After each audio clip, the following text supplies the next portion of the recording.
السلام علیکم ورحمۃ اللہ وبرکاتہ۔ ناظرین، میں آپ کو اس ویڈیو میں بتانے والا ہوں کہ کس طرح فرعون کی ممی کی پہچان ممکن ہو سکی اور جس شخص نے فرعون کی ممی پر ریسرچ کیا وہ کیسے مسلمان ہو گیا۔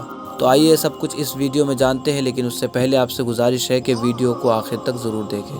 ناظرین، 1891 عیسوی سے پہلے اس دنیا کا کوئی انسان نہیں جانتا تھا کہ خدائی کا دعویٰ کرنے والے فرعونوں کی لاشوں کا کیا ہوا تھا یا ان کے واقعات کہاں ہیں۔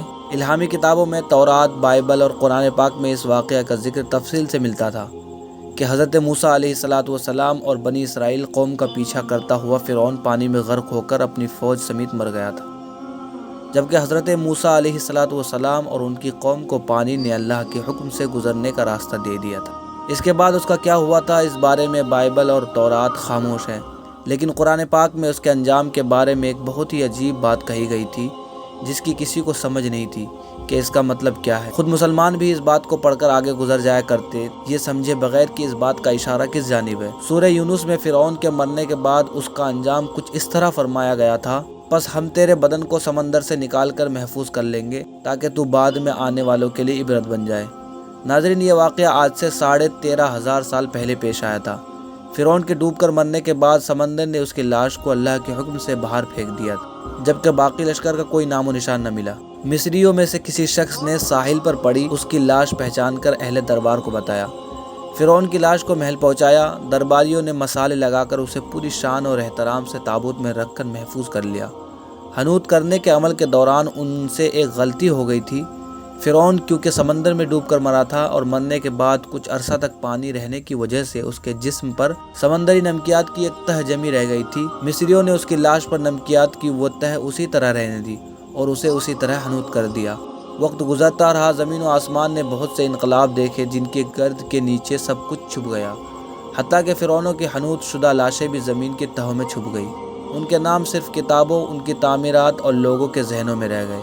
اس واقعے کے 2000 سال بعد اس دنیا میں اللہ کے آخری نبی حضرت محمد صلی اللہ تعالیٰ علیہ وآلہ وسلم تشریف لائے اور ان پر نازل ہونے والی آخری کتاب میں فرعونوں کے قصے بڑی تفصیل کے ساتھ بیان کیے گئے تھے، اور اسی سلسلے میں اس فرعون کا جسم محفوظ کرنے کی آیت بھی نازل ہوئی تھی، جس کی سچائی پر سب اہل ایمان کا پختہ یقین تو تھا، لیکن وہ سمجھنے سے قاصر تھے کہ اس خدائی کا دعویٰ کرنے والے کی لاش کہاں محفوظ کی گئی اور کیسے اسے عبرت کا نشان بنایا گیا۔ 1871 عیسوی میں مصر کے ایک شہر الغورنیہ سے تعلق رکھنے والے غریب اور معمولی چور احمد عبد الرسول کو فرعونوں کی حنوط شدہ لاشوں کی طرف جانے والے خفیہ راستے تک رسائی مل گئی۔ احمد عبد الرسول نوادرات چوری کر کے بیچا کرتا تھا۔ ایک دن وہ دریا نیل کے کنارے کے قریب تبیسا کے مقام پر اسی سلسلے میں پھرتا رہا۔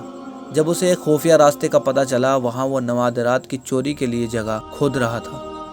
اسی دوران اسے کچھ لوگوں نے پکڑ لیا اور پولیس کے حوالے کر دیا۔ وہ جس جگہ کھود رہا تھا وہاں سے ملنے والے راستے کی جب مسلسل کھدائی کی گئی، 1891 عیسوی کو دوسرے ممیوں کے ساتھ اسی غرق ہونے والے فرعون کی لاش بھی مل گئی۔ اس کے کفن پر سینے کے مقام پر اس کا نام لکھا ہوا تھا۔ ان ممیوں کو ماہرین قاہرہ لے گئے۔ جب ان ممیوں کا تفصیل سے جائزہ لیا گیا تو فرعون والی ممی پر جمی نمکیات کی تہ سے تصدیق ہو گئی کہ یہ وہی فرعون ہے جسے اللہ تعالیٰ نے پانی میں غرق کر کے بدترین انجام سے ہمکنار کیا تھا۔ مختلف سائنسی ٹیسٹ کرنے کے بعد دنیا بھر کے سائنسدانوں نے تصدیق کر دی کہ دوسری سب لاشوں کی نسبت صرف فرعون کی لاش پر ہی سمندری نمکیات کی تہ جمی ہوئی تھی۔ اس تصدیق کے بعد اسے فرعون کی لاش قرار دے کر عجائب گھر میں محفوظ کر دیا گیا۔ 1982 عیسوی میں فرعون کی ممی خراب ہونے لگی تو اس وقت کی مصری حکومت نے فرانس کی حکومت کو درخواست کی کہ فرعون کی ممی کو خراب ہونے سے بچا لیا جائے، نیز جدید سائنسی ذرائع سے اس کی موت کی وجہ بھی معلوم کی جائے۔ چنانچہ مصری اور فرانسیسی حکومت نے مل کر ممی کو فرانس لے جانے کا انتظام کیا۔ جب فرعون کی لاش کو فرانس پہنچایا گیا تو ایئرپورٹ پر اس دور کے فرانسیسی صدر بذات خود حکومت کے اعلیٰ عہدیداروں، تمام وزراء اور فوج کے افسران کے ساتھ استقبال کے لیے موجود تھے۔ فرعون کی لاش کا استقبال کسی عظیم زندہ بادشاہ کی طرح کیا گیا۔ فوجی دستوں نے سلامی دی۔ فرعون کی ممی کو ماہر ڈاکٹروں کی ٹیم کے حوالے کیا گیا۔ اس ٹیم کی سربراہی ڈاکٹر موریس بوکائے نے کی تھی۔ مائکروسکوپ ٹیسٹوں کے ذریعے ممی کے تمام اعضاء کا باریک بینی سے جائزہ لیا گیا تو معلوم ہوا کہ اس کی لاش اور جسم میں سمندری ذرات ابھی تک موجود ہے اور موت کی وجہ بھی پانی میں ڈوبنے کی وجہ سے ہوئی تھی۔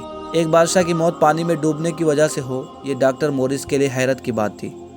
اس نے اس ممی کے بارے میں مزید جاننے کی کوشش کی تو اسے معلوم ہوا کہ اس بادشاہ کی موت کے حالات مسلمانوں کے نبی حضرت محمد صلی اللہ تعالیٰ علیہ وسلم پر اتری کتاب قرآن پاک میں تفصیل سے درج ہے۔ اسے علم تھا کہ جہاں سے یہ لاش ملی وہ ایک اسلامی ملک ہے، چنانچہ وہ تجسس کے ہاتھوں مجبور ہو کر وہ مصر پہنچا۔ وہ ایک سائنسدان تھا، اس نے اس معاملے میں مصر کے ہی ایک سائنسدان سے ملاقات کی۔ اس سائنسدان نے قرآن پاک کھول کر اسے سورہ یونس کی آیت نمبر 90 اور 92 کا ترجمہ لفظ با لفظ سنایا۔ فرعون کا خدائی کا دعویٰ، اس کا پانی میں ڈوب کر مرنا اور پھر پانی سے نکال کر اس کی لاش کا حنوط ہو جانا اور پھر دوبارہ لاش کا ملنا اور پھر اس کی لاش کو جدید سائنسی دور میں دوبارہ محفوظ کیا جانا، سب کا اشارہ ایک جانب تھا اور وہ بہت واضح تھا۔ تجھے بعد میں آنے والوں کے لیے عبرت کا نشان بنا دوں گا۔ فرعون کی لاش ایسے محفوظ کر کے دنیا کے سامنے لا کر رکھ دی گئی، عبرت کے لیے، سوچنے کے لیے کہ عبادت کے لائق اور ہمیشہ رہنے والا ہی وہ سب کا خالق اور رازق ہے۔ ڈاکٹر مورس نے جب آیت کریمہ کا ترجمہ سنا تو اسی وقت پکار اٹھا، اللہ سچا ہے اور قرآن پاک سچا ہے اور اللہ کے نبی صلی اللہ تعالیٰ علیہ وسلم سچے ہیں۔ کلمہ پڑھا اور مسلمان ہو گیا۔ ناظرین، جیسا کہ آپ لوگوں کو معلوم ہوا کتنا عبرتناک واقعہ ہے۔